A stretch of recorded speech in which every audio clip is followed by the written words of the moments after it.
Shalom Bapak Ibu dan Saudara sekalian yang terkasih. Selamat bertemu kembali di awal bulan Februari ini. Semoga kita sehat dalam pemeliharaan Tuhan. Walaupun situasi masih sangat mengkhawatirkan dan kita mengalami banyak pergumulan, tetapi semua itu adalah hal-hal yang harus kita hadapi dalam kehidupan ini.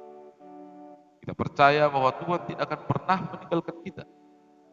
Tuhan tidak akan memalingkan wajahnya dari kita, dan Tuhan pasti menjaga kita dari mara bahaya yang mungkin akan menyerang hidup kita. Oleh karena itu, tetaplah berserah hanya kepada Tuhan. Pada saat ini kita akan mendengarkan firman Tuhan yang akan menguatkan sendi-sendi kehidupan kita, yang akan menyegarkan dahaga rohani kita. Maka marilah kita awali pembacaan firman ini dengan berdoa. Ya Allah, Bapa kami yang bertahta di kerajaan surga, kami datang menghampiri hadirat-Mu yang kudus. Pada saat ini kami akan bersekutu melalui firman. Oleh karena itu, pimpinlah hati dan pikiran kami, supaya dapat mengerti apa yang Engkau inginkan dari kami melalui firman ini. Roh Kuduslah yang menyertai kami, dan kiranya firman ini berkuasa atas kehidupan kami. Sempurnakanlah doa kami ini ya Bapa. Kami berdoa hanya di dalam nama Anak Yesus Kristus, Selamat kami yang hidup. Terpujilah nama-Mu. Amin. Bapak, Ibu, dan Saudara sekalian yang terkasih, perjalanan hidup manusia diwarnai oleh banyak dinamika. Tidak ada pengalaman hidup yang menyenangkan terus-menerus atau menyedihkan terus-menerus. Hidup susah dan senang, gembira dan sedih, gagal dan berhasil datang silih berganti. Ketika segala sesuatu sesuai dengan harapan, maka sukacita terpancar dari wajah dan dari sikap kita. Akan tetapi ketika kegagalan dan keterpurukan datang beruntun, ketika duka yang menyesak menimpa kita, dunia menjadi gelap, rasa putus asa membelenggu diri kita. Dalam situasi seperti itu kita mencari apa yang menjadi penyebabnya. Faktanya hanya sebagian kecil dari kita yang mencoba melihat dan introspeksi diri atas semua kesusahan itu. Sebagian besar justru mencari kambing hitam, menyalahkan orang lain atau menyalahkan situasi yang tidak mendukung untuk keberhasilan dan kesuksesan kita. Bagi orang percaya, bagaimanakah seharusnya sikap yang tepat dalam merespon sukacita maupun kesusahan yang datang silih berganti dalam perjalanan hidup kita? Hal itulah yang akan kita pelajari melalui khutbah pada Minggu Seksagesima 7 Februari tahun 2021. Nats khutbah dipilih dari kitab Yesaya pasal 40 ayat 27 sampai dengan ayat yang ke-31 dengan topik minggu Allah kekuatan kita. Marilah kita dengarkan bersama-sama. Mengapakah engkau berkata demikian hai Yakub, dan berkata begini hai Israel? Hidupku tersembunyi dari Tuhan dan hakku tidak diperhatikan Allahku. Tidakkah kau tahu dan tidakkah kau dengar?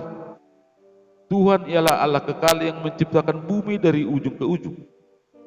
Ia tidak menjadi lelah dan tidak menjadi lesu, tidak terduga pengertiannya. Dia memberikan kekuatan kepada yang lelah dan menambah semangat kepada yang tiada berdaya. Orang-orang muda menjadi lelah dan lesu, dan teruna-teruna jatuh tersandung. Tetapi orang-orang yang menanti-nantikan Tuhan mendapat kekuatan baru. Mereka seumpama Raja Wali yang naik terbang dengan kekuatan sayapnya. Mereka berlari dan tidak menjadi lesu. Mereka berjalan dan tidak menjadi lelah. Demikian firman Tuhan. Bapak, Ibu, dan Saudara sekalian terkasih, konteks dari nats pembacaan kita adalah ketika umat Israel yang berada di pembuangan Babel. Jauh sebelum masa pembuangan Babel, ketika umat Israel dibawa ke pemimpinan Raja Yosia, mereka mendeklarasikan pertobatan nasional, kembali menyembah Allah, meninggalkan penyembahan kepada dewa Baal dan Asyera. Semua atribut penyembahan berhala dimusnahkan dari kerajaan Yehuda. Akan tetapi, seiring perjalanan waktu, mereka kembali mengulangi dosa-dosa pelanggaran, tidak setia kepada Allah dan kembali menyembah berhala. Mereka lupa atas segala berkat melimpah yang mereka terima dari Allah. Mereka lupa atas kasih setia dan pemeliharaan Allah yang luar biasa di dalam kehidupan mereka. Kemudian Allah menghukum mereka melalui penguasa kerajaan Babel dan mereka dibuang ke Babel. Selama 70 tahun lamanya mereka berada di pembuangan Babel. Mereka ditindas, dijajah dan tenaganya dieksploitasi untuk kerja rodi.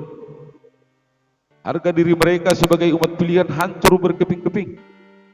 Mereka meratapi keadaannya yang sangat menyedihkan dan sangat merindukan tanah airnya. Dalam konteks itulah kita memahami nats ini, dan marilah melihat beberapa pokok penting sebagai berikut. Yang pertama, umat Israel menganggap bahwa Allah telah meninggalkan mereka. Penderitaan yang mereka hadapi di pembuangan Babel tidak hanya penderitaan yang bersifat fisik, tetapi jiwa dan rohani mereka juga terbelenggu karena tidak dapat beribadah secara layak sesuai dengan iman kepercayaan mereka kepada Allah. Semua itu menimbulkan perasaan duka dan harga diri mereka menjadi hilang. Di tengah penderitaan dan keputusasaan itu, mereka menjerit, berteriak dan berkata bahwa Allah telah meninggalkan dan melupakan mereka. Hidup mereka tersembunyi dari Allah, dan Allah tidak memperhatikan hak-hak mereka.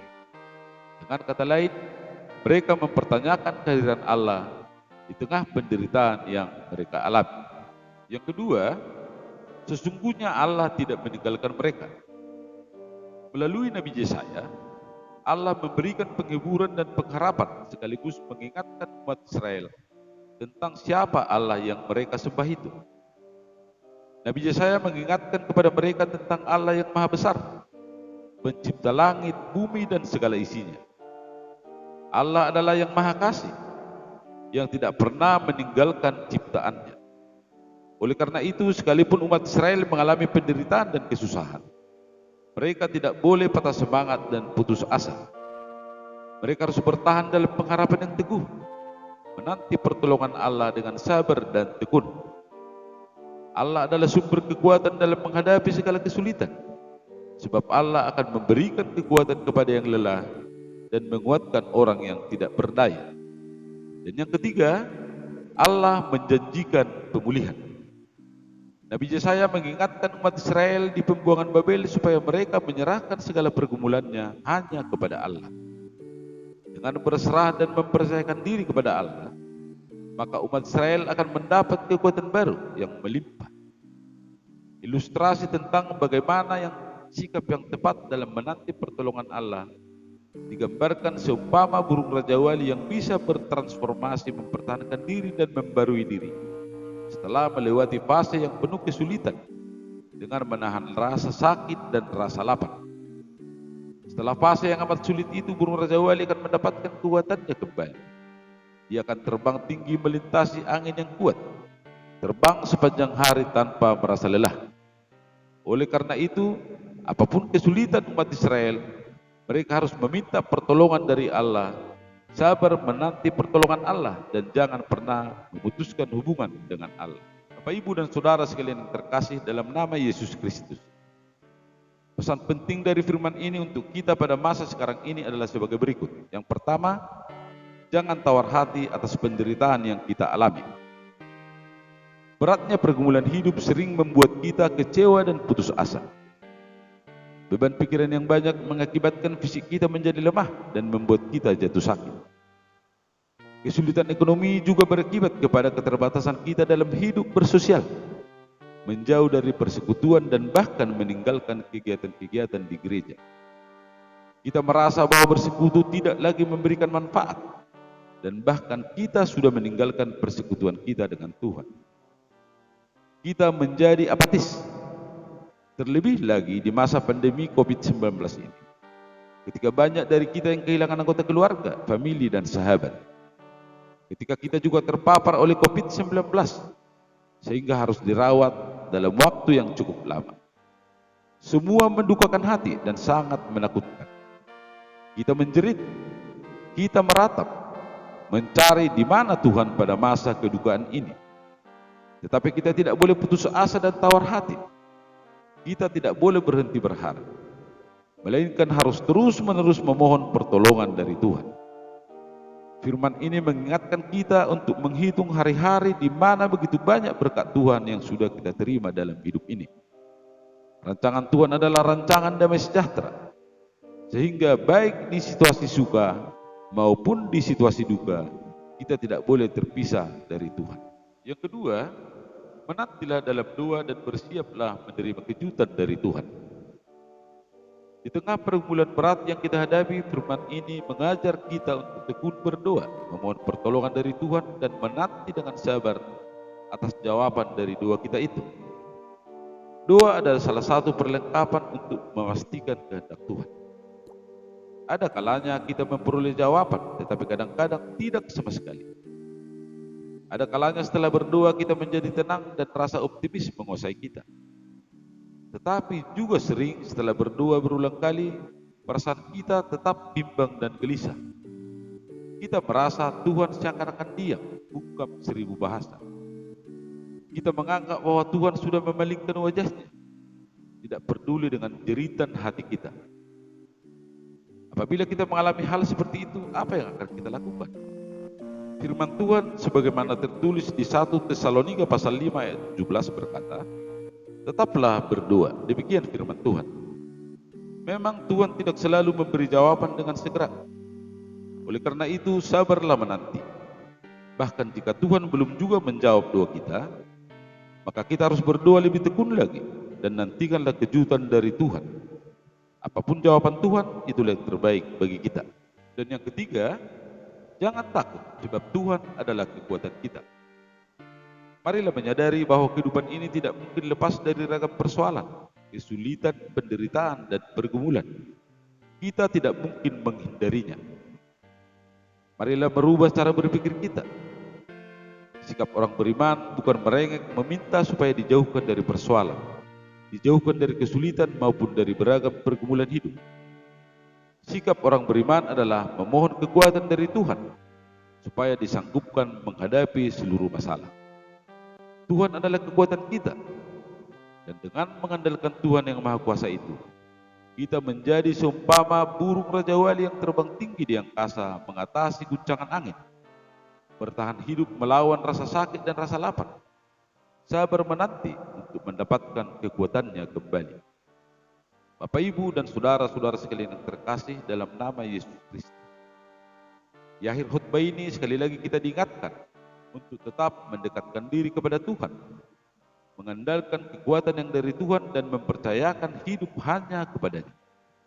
Janganlah takut sebab Tuhan akan menyertai kita untuk selama-lamanya. Selamat beribadah di Minggu Seksagisim. Kiranya Tuhan memberkati kita. Amin.